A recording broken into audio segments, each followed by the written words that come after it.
Okay, continuing with the four divisions of the collection according to historical period, we have the first period, Ezra 1 to 6, begins with Cyrus's overthrow of Babylon, or conquest or defeat of Babylon in the year 539. 1 year later, Cyrus allows the conquered peoples, the peoples that the Babylonians had conquered, to travel to their ancestral homelands, and that included the Judeans. And so many Judeans did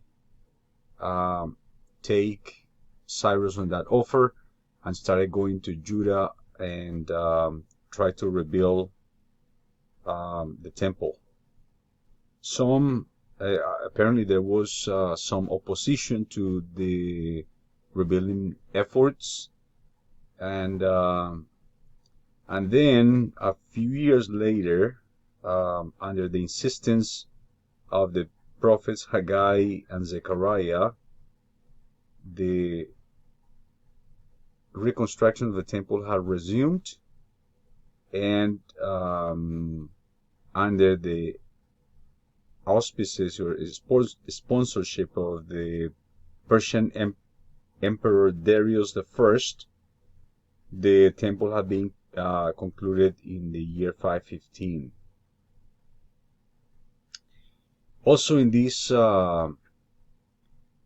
regard, it should be pointed out that the opposition that is mentioned in Ezra chapter 4, verses 6 to 23, refers to a later time, not to this period, but to the time of King Xerxes I, that ruled in the year 485, and King Artaxerxes I, who ruled starting in 465. So that's the first period. The second period, Ezra, or the second chunk of material, Ezra 7 to 10, the author skips to the reign of Artaxerxes, right? Remember that he begins his reign in 465. Here we have Artaxerxes I instructs Ezra in the year 458 to travel to Jerusalem and to take with him the book of the law, the Torah, and make sure that the people are following it. It should be pointed out here that in this collection of Ezra and Nehemiah, Ezra emerges as a principal character in the framing of the Torah.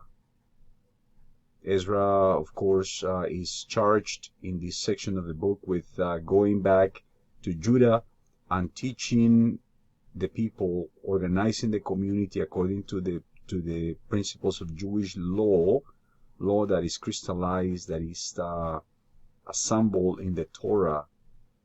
So Ezra, today many scholars actually believe that Ezra may be the major composer of the Torah, the Pentateuch. The third section that I want to speak about is Nehemiah chapters 1 to 7. And here this collection jumps to the 20th year of Artaxerxes I. So this will correspond to the year 445, as he allows one of his attendants to travel to Jerusalem and to rebuild its walls, namely Nehemiah. So Artaxerxes I, in his 20th year, allows one of his courtiers, one of the individuals that actually served in the court, to travel to Jerusalem to rebuild the wall. Lastly, the period or the chunk, Nehemiah chapters 8 to 13, both Ezra and Nehemiah appear together, working toward the rebuilding of the community based on two principles. These two individuals are seen as working towards rebuilding the community based on Torah and rebuilding the population itself. So it's not just the growth of the population, but it's the growth of the population according to principles of Torah. So that's then what we have as far as the four divisions is concerned, and following this principle of a chronological arrangement of the material.